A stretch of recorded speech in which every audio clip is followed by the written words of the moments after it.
말씀의 은혜가 되시기를 바랍니다. 자, 오늘 읽은 본문은 사도 바울이 로마의 감옥에 갇혀 있으면서 그가 정말로 사랑하고 또 사도 바울이 아꼈던, 그리고 하나님의 역사로 말미암아 세워졌던 빌립보 교회 성도들에게 쓴 편지입니다. 여러분, 빌립보라고 하는 도시는 사도 바울에게 있어서 그가 예수님을 전하다가 귀신 들린 여자가 자꾸 쫓아와서 사도 바울을 높임으로 말미암아 그 귀신을 쫓아내고 난 후에 그 귀신 들린 여종의 주인들의 고소로 말미암아 매를 맞고 감옥에 갇혔다가 착고에 차여 있는 채로 하나님 앞에 찬송하며 기도하는 가운데 하나님께서 역사하셔서 옥문이 열리고 손발에 채워졌던 착고가 풀어지는 그런 역사를 경험했고, 그리고 그 감옥 안에 있던 모든 죄수들이 하나님의 감동으로 말미암아 한 사람도 도망가지 않고 사도 바울을 따름으로 말미암아 세워지기 시작한 교회입니다. 그리고 그 죄수들을 지키던 간수가 앞장서서 세운 교회가 바로 빌립보 교회인데요. 사도 바울에게 있어서는 굉장히 사랑이 가는, 아끼는 그런 교회였습니다. 자, 왜냐하면 이 빌립보는 아시아에서 유럽으로 건너오면서 제일 먼저 세워진 교회이기 때문에 그렇습니다. 사도 바울이 복음을 전하는 사역을 감당할 때, 또는 감옥에 있을 때 사도 바울을 위하여 기도할 뿐만 아니라 사도 바울에게 필요한 것들을 보내어 주던 교회였습니다. 그래서 사도 바울은 이제 로마의 감옥에 있으면서 혹시라도 이제 자신으로 인하여 빌립보 교인들의 신앙이 떨어질까봐, 자신들을 가르쳤고 복음을 전했던 사도 바울이 로마의 감옥에 갇혀서 아무것도 못하고 있는 것처럼 보일까봐 이 빌립보서를 써서 빌립보 교회 성도들에게 너희들이 가지고 있는 그 신앙이 흔들리지 않고 그대로 그 신앙, 하나님이 주신 그 믿음, 그 신앙을 가지고 굳건하게 서가기를 바라는 마음으로 이 빌립보서를 써서, 이 빌립보서 편지를 써서 빌립보 교회에게 보낸 것입니다. 자, 오늘 본문을 보면 사도 바울이 로마의 감옥에 갇혀 있으면서 빌립보 교회 성도들의 신앙을 걱정을 합니다. 어떤 신앙을 걱정하는가 하면, 점점 박해가 오고, 그리고 사도 바울은 감옥에 갇혔다 그러고 나올 기미도 보이지 않고, 주변 상황들이 점점 어려워지는 가운데 특별히 유대인들이 이 빌립보 교회에 쫓아와서 유대인들이 사도 바울이 가르친 그 가르침이 잘못됐다고, 틀렸다고 말하는 일들이 벌어졌기 때문에 그렇습니다. 오늘 본문 3절에 보면 우리가 곧 할례파라라고 말하고 있죠. 사도 바울이 이 말을 한 이유는 유대인들 중에 할례파에 속한 자들이 이 빌립보 교회에 와가지고 너희가 할례를 받고 율법을 철저하게 지키지 않으면 구원을 얻을 수 없다라고 하는 잘못된 가르침을 주었기 때문입니다. 그래서 오늘 사도 바울은 빌립보 교회 성도들을 걱정해서 이 말을 하고 있는 거예요. 오늘 2절 말씀에 보니까 개들을 삼가고 행악하는 자들을 삼가고 몸을 상해하는 일을 삼가라. 이 할례파 유대인들이 주장하는, 가르치는 율법주의적인 신앙, 그것을 따르지 않도록 하라는 것입니다. 자, 왜 그런가 하면 우리 인간은요, 뭔가 고생을 하고 고난을 하면 내가 뭔가 이루어진 것 같은 그런 자부심이 생기고 그런 또 마음이 생기기 때문에 그렇습니다. 제가 며칠 전에 뉴스를 보면서요, 그런 내용을 본 적이 있어요. 중국 사람들도 매운 걸 굉장히 좋아하는데요. 그래서 매운 좋으시는 분이 있어요. 자, 한번 쳤어요. 자, 매운 것을 가리켜서 중국말로 마라라고 그래요. 마라. 그럼 마라탕 그러면 매운 그 뭐 국물이라든지 매운 국수라든지 뭐 이런 걸 마라탕이라고 하는데, 이 매운 것은 도대체 무슨 맛이냐? 근데 어디 제 TV로 보니까 매운 것은 원래 맛이 아니래요. 매운 것은 맛을 느끼는 것이 아니라 고통을 느끼는 거랍니다. 그래서 매운 걸 먹으면 우리 몸이 고통을 느끼는데, 그 고통이 느껴지면 우리 몸에서 그 고통을 줄이기 위해서 엔돌핀이 나온대요. 그 엔돌핀이라는 것이 나오면 사람이 기분이 좋아지잖아요.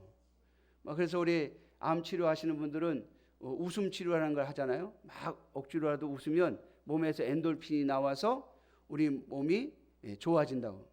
이 매운 것을 먹으면 이게 맛이 아니라 그냥 고통인데, 이 고통 때문에 엔돌핀이 나와가지고 이 희열을 느끼게 돼서 사람들이 그 매운 고통을 통해서 오는 그 희열, 그 엔돌핀 때문에 자꾸 매운 걸 찾게 된다는 거예요. 여러분, 인간에게는요, 고통을 경험하거나 아니면 고통을 가지고 있으면 마치 그것이 무엇이 된 것처럼, 또 무엇인가 무슨 업적인 것처럼 생각하는 그런 마음이 있더라는 거죠. 오늘 사도 바울은 분명하게 말하고 있습니다. 내가 가지고 있는 의는 하늘로부터 온 것이다. 유대인들이 말하는 것처럼, 율법주의자들이 말하는 것처럼 고난을 겪고 율법을 철저하게 지킴으로 오는 그 고통을 감수함으로써 마치 의를 얻을 수 있는 것처럼 가르치는 것에 조심하라는 거예요. 사랑하는 성도 여러분, 빌립보 교회가 신앙의 위기를 맞이했기 때문에 사도 바울이 이 편지를 쓰고 있는 것입니다. 그러므로 사랑하는 성도 여러분, 오늘 이 말씀을 통해서 저와 여러분들의 신앙이 굳건히 서기를 주님의 이름으로 축원합니다.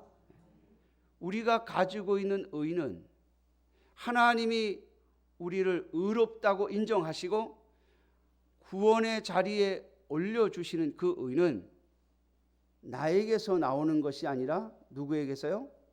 그리스도에게서 나오는 것이라는 거예요. 그리스도에게서. 오늘 사도 바울은 이것을 분명히 하고 있습니다. 유대인들이 자꾸 어떤 율법적인 거, 그 다음에 할례, 그리고 전통적인 걸 따지는데, 전통적으로 하면, 육체적으로 자랑할 것을 이야기하면 나만큼 자랑할 자가 있느냐고 사도 바울이 묻고 있습니다. 나는 8일 만에 할례를 받았다. 8일 만에. 제가요, 저희 딸에게, 외손자가 아들이잖아요. 그러니까 어렸을 때, 아예 모를 때 할례를 시키면 어떡하냐, 어떠냐, 제가 그랬어요. 그랬더니 이 조그만 걸 어떻게 시키냐, 조그만 걸. 이 너무 불쌍해 보인다는 거예요. 여러분, 유대인들이라고 해서 다 8일 만에 다 할례를 딱딱 하는 게 아니에요. 율법에 그렇게 돼 있는데 그거 하기가 쉽지 않아요, 여러분. 생각해 보세요. 아기를 딱 낳는데 8일밖에 안 된 아기를, 그 아기에게 할례를 행한다는 것은 이거는요, 보통 강심장이 아니 못해. 근데 사도 바울은 그 부모의 신앙적인 열정이, 유대적인 열정이 얼마나 컸는지 아주 철저하게 태어나면서부터 율법을 어기지 않게 하려고 철저하게 가르치고 행한 그런 가문에서 태어나서 철저한 유대인으로, 오늘 본문에 보니까 나는 히브리인 중에 히브리인이요 율법으로는 바리새인이라고 그랬습니다. 여러분, 사도 바울은요, 유대인들 중에 율법에 있어서 최고 권위자라고 하는 랍비, 예수님이, 유대인들이 예수님을 랍비라고 많이 불렀죠.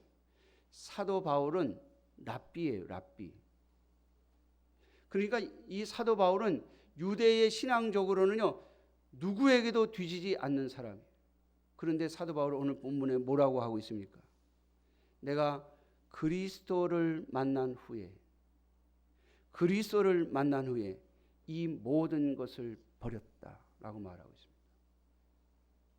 사랑하는 성도 여러분, 한 해를 끝내는 이 시점에서 저와 여러분들이 오늘 기도하신 장로님도 그런 얘기를 했습니다마는 한 해가 어쩜 이렇게 빨리 가는지, 시작한 지가 엊그제 같은데 벌써 마지막 주일이에요.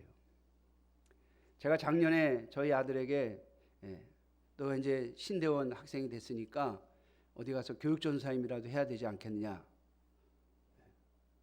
대학도 신학대학을 나왔고 그러니까 교육전사 나가면 얼마든지 할 수 있을 것 같으니까 나가면 좋지 않겠냐. 그랬더니 자신이 없다고 1년만 봐달라고. 그래서 우리 교회에 남겨놨잖아요. 근데 벌써 1년이 돼버렸어요. 벌써. 얼마 전에 저희 아들이 그러더라고요. 아버지, 제가 나가면 이 교회는 전사님이 안 계시게 되잖아요. 말을 이렇게 빙빙 돌리는데 제가 받는 느낌은 내 대타가 없으면 그냥 1년 더 있는 건 어때요? 라고 하는 뉘앙스였어요. 제가 그래서 안 된다 그랬어요.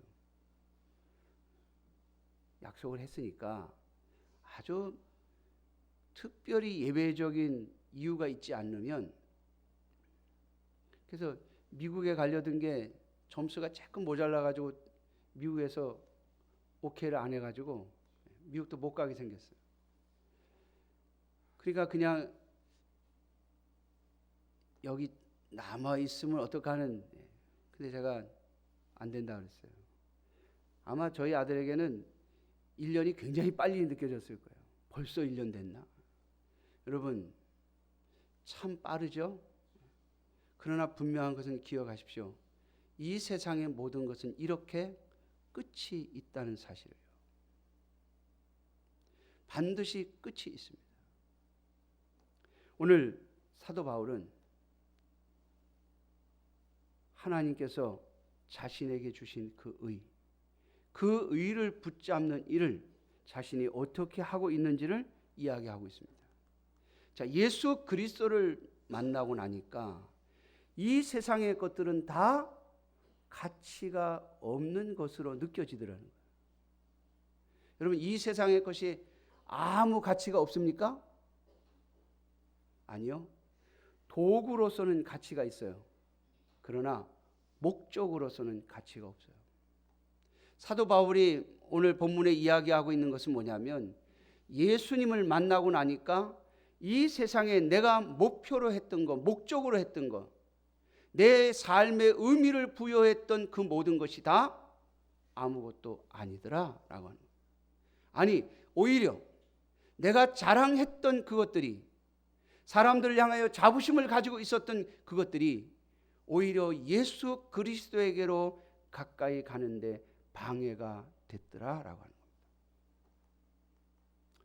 어쩌면 사도 바울이 바리새인도 아니고 또 율법 선생도 아니고 또 좋은 가문에서 태어나지도 않았고 또 부자 아버지를 만나지 않았더라면 예수님께서 3년 동안 공생의 사역을 하실 때 예수님을 따라다니던 사람들 중에 하나였을지도 모르잖아요.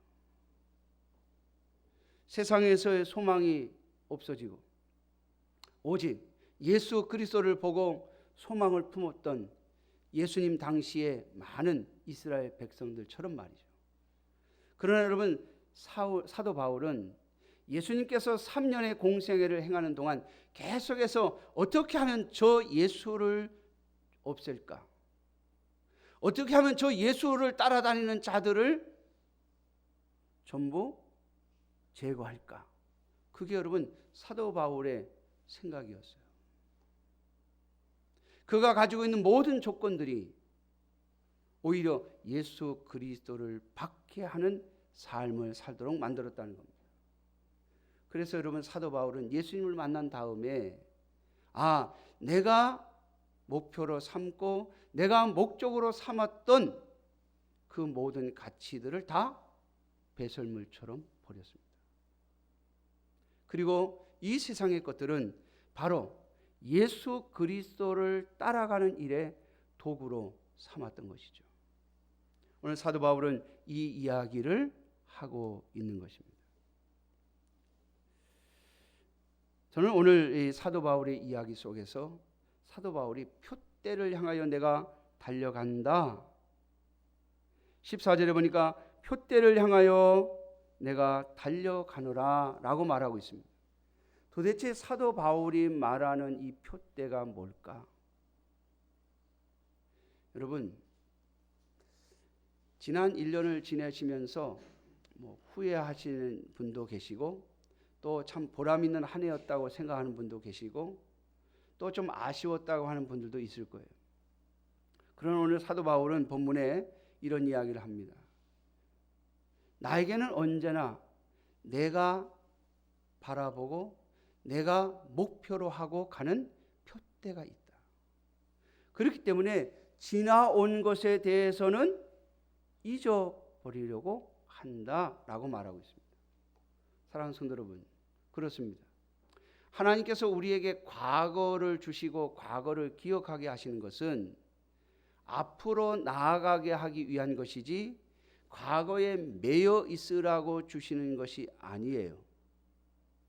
과거에 있는 우리의 지나간 모든 일들은 앞으로 나가기 위한 도구로 사용하라고 주신 것임을 잊지 마십시오. 만일 여러분들이 지난 1년이 후회스럽다면 도대체 내가 뭘 놓치고 있었는가를 찾아내고 그리고 새해에는 그 똑같은 일을 반복하지 않아야 되겠다라고 하는 각오를 할 수 있는 시점이 되어지기를 주님의 이름으로 축원합니다. 참 우리 교회가 우리 2019년은 굉장히 제가 볼 때는 굉장히 마음이 좋고 또 기쁘고 또 힘이 되는 그러한 해였던 것 같아요. 왜냐하면 제가 대략 손을 꼽아도 우리 교회에 2019년에 한 5가정이 새로 등록을 하시고 들어오셨어요. 그것도 왔다 가는 사람 말고 잠깐 왔다 가는 사람 빼고 딱 등록해서 고정적으로 꾸준히 나오시는 분들이 5가정이 들었어요. 어떻게 보면 굉장히 힘이 되는 그러한 한 해가 되었는데 이제 지금 해가 바뀌는 이 시점에서 아쉬운 게 2개가 있어요. 우리 전사님이 송구영신 예배 때부터는 다른 교회로 갈 거예요. 갈 교회를 어제 가서 정하고 왔어요. 그리고 우리 김사라 전사님이 이제 내일 캄보디아로 선교사로 가기 위한 기초 작업을 하기 위해서 캄보디아로 간대요. 당장 다음 주부터 2사람이 예배 송구영신 예배부터 2사람이 고정적으로 오시던 분이 2분이 빠질 것 같아요. 여러분, 제가 목회를 하면서 느끼는 건데요. 분위기가 좋건 좋지 않건 상황이 좋건 좋지 않건 목표가 있으면 그 목표를 향해서 꾸준히 가면 됩니다. 자꾸 상황을 옆을 둘러보고 상황을 둘러보면 우리가 목표점을 놓칠 수가 있어요. 제가 한 이야기를 하려고 합니다. 제가 우리 교회에 예배당을 딱 짓고 난 다음에 하나님 앞에 제가 그런 기도를 했다고 그랬죠. 하나님, 예배당 지어주셔서 참 감사한데요. 그런데 우리 교회 성도들이 헌금을 해서 지었어야죠. 하나님. 다른 교회에서 도와주고 다른 교회 성도들이 헌금해주고 이래가지고 예배당을 딱 지어놨는데 좋긴 참 좋은데 우리 성도들이 헌신한 게 없잖아요. 하나님. 제가 그러면서 하나님 앞에 기도를 하고 있었어요. 그런데 하나님께서 제 마음속에 너의 교회도 다른 교회 지어주면 되잖아 그러시더라고요. 제가 마음에 깜짝 놀랐어요. 우리 교회가 다른 교회를 지어줘요? 지음을 받았어요 지금 하나님. 근데 하나님 딱 그 마음 주시고 가만히 계시는 거예요. 어떻게 해요? 여러분 처음엔 제가 그랬어요. 하나님 말이 안 되잖아요 그랬어요. 근데 여러분 하나님이 말씀하시는 것 중에 하나님의 생각 중에 말이 안 되는 게 있어요? 하나님은 말씀하시면 곧 성취해요. 하나님이 약속하시면 그건 끝난 거예요 이미. 인간은 약속하고 그 약속을 못 지키는 경우들이 참 많아요. 옛날에 우리가 교육관을 지을 때 어느 집사님이요 우리 교회를 다니시다가 떠나신 분인데 우리 교회가 돈이 없어서 우리 성도님들이 망설이고 있으니까 이렇게 얘기를 하셨어요. 내가 500만 원 헌금할게요. 그러니까 성도들 설득해서 전사님 하시죠. 그래가지고 제가 우리 성도님들한테 아무개 집사님이 500만 원 헌금하신답니다 그랬거든요. 근데 10만 원인가 20만 원 한 달에 10만 원 한 2번인가 오더니 안 와요. 10만 원 한 2번인가 3번 하고서는 끝났어요. 그런데 교육관 짓는 건 다 하나님이 하셨어요. 나중에 그분이 이렇게 얘기하시더라고요. 목사님 제가 헌금을 하려고 했는데 어느 날 고등학교 동창이 청량리에 쪽방촌에 있다고 그래서 그 친구를 만나러 갔더니 너무 불쌍하게 사는 거예요. 그래서 제가 하나님 앞에 하나님 내가 저 수임리교회에다 헌금할 거 이 친구한테 주겠습니다. 아니 저한테 물어보지도 않고 뭐 저한테 물어볼 것도 없죠. 뭐 하나님이 주인이시니까. 그러고서 그분한테 그냥 한 달에 10만 원씩 주고 우리 교회는 딱 끝낸 거예요. 여러분 인간은 약속을 해놓고 상황이 바뀌고 형편이 바뀌고 그러면 못할 수도 있어요. 하나님은요 말씀하시면 그걸로 끝이에요. 절대로 하나님이 뭐 능력이 없어서 하나님이 마음이 뭐 왔다 갔다 하셔서 안 지키시는 법은 없어요. 그래서 제가 하나님 그러면 도대체 어떤 방법으로요? 라고 물었어요. 그때 이제 제가 앉아가지고 많이 이런저런 생각하다가 1년에 1,000만 원씩 우리도 5년 동안 악착같이 한번 모아보자. 1,000만 원씩. 그럼 5천만 원 만들어서 우리 교회가 예배당 지을 때 그 김일수 장로님이 5천만 원 준 것처럼 우리도 어느 교회를 5천만 원 줘서 돕자. 이렇게 생각을 하고 결론을 내리고 우리 성도들한테 이야기하고 시작을 했어요. 2년 동안 진짜 2천만 원을 모았습니다. 2년 동안 1년에 1,000만 원씩. 3년째 딱 됐는데 어느 집사님이 못하게 막는 거예요. 왜 쓸데없이 돈을 모으십니까? 이러면서 그 제가 예산을 딱 세웠는데 그분이 예산위원회에서 그냥 그걸 딱 잘라버린 거예요. 그리고 3년의 세월이 흘렀어요. 한 푼도 못 모으고 3년 지났어요. 제가요 3년 뒤에 우리 교회가 자립을 선언하면서 하나님 앞에 그게 마음에 걸려가지고 계속 마음에 기도하고 있어요. 그거 못하는 게 계속 마음이 아픈데 제가 교회가 자립할 때 우리 성도들한테 이야기를 했어요. 우리가 아무리 어렵지만은 그때 하나님께서 주신 그 마음을 계속 해야 되겠으니 다시 돈을 모읍시다. 그런데 제가 아무리 따져봐도 장군사님 제가 뭘 잘해요? 제가 계산을 아무리 해봐도 우리 교회 형편에 1년에 1,000만 원 못 모아요. 최대한 모은다 그러면 한 600만 원 모을 것 같아요. 그러니까 앞으로 5년 동안 600만 원, 5, 6, 30, 3천만 원 모읍시다. 그러고 나서 우리 성도들한테 오케이 받고 시작을 했어요. 근데 여러분 웬걸 딱 3년 만에 3천만 원 모았어요. 중간에 교회가 아무리 어려워도 그 모아놨던 2천만 원은 안 썼어요. 여러분 하나님이 주신 목표, 하나님이 주신 표대 놓지 않고 붙잡고 있으면 누가요? 하나님이 그 목적지까지 가게 만드십니다.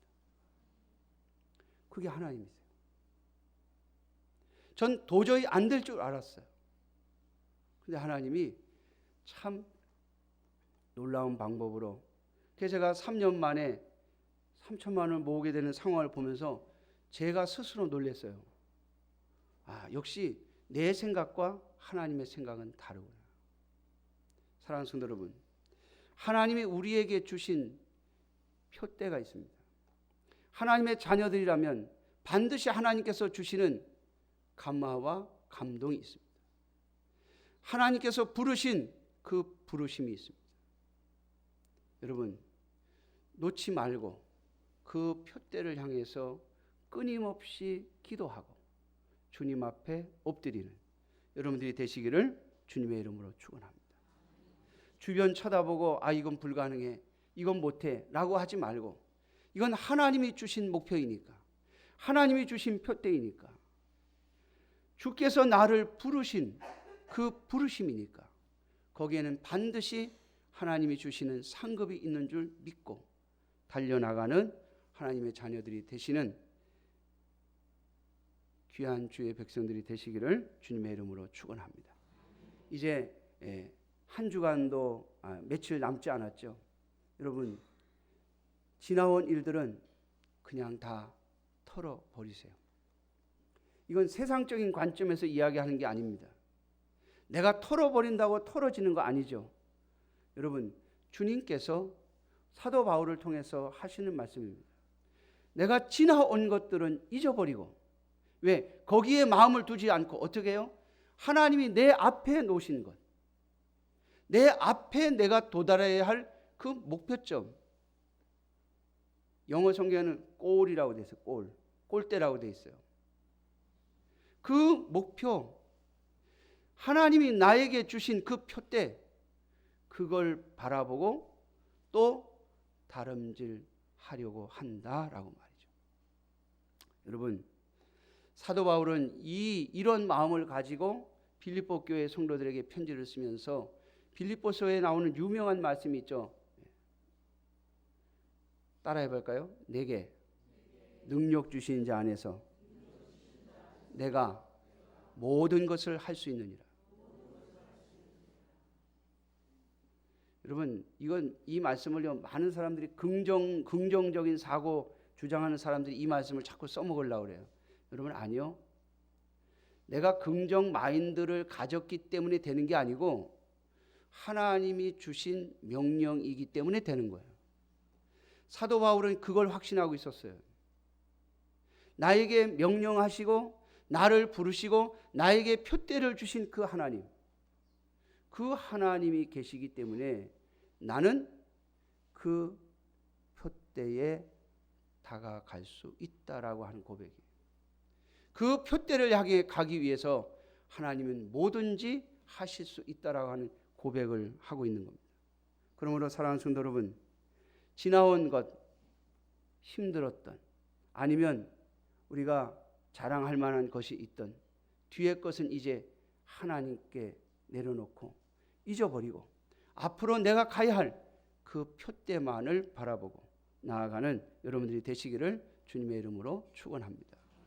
하나님께서 나에게 허락하시는 그 시간, 이제 며칠이 지나면 하나님께서 또 2020년이라고 하는 새해를 우리에게 허락하실 거예요. 하나님이 나에게 허락하신 그 한 해 동안 내가 또 무엇을 할고, 하나님께서 나에게 주신 그 표대를 잊어버리지 않고 하나님이 나에게 주신 그 명령과 하나님이 나에게 주신 그 감동을 잊어버리지 않고 꿋꿋이 목표를 향하여 달막질하는 여러분들이 되셔서 하나님 앞에 부름의 상을 받는 하나님의 귀한 자녀들이 되시기를 주님의 이름으로 축원합니다. 기도하겠습니다. 아버지 하나님,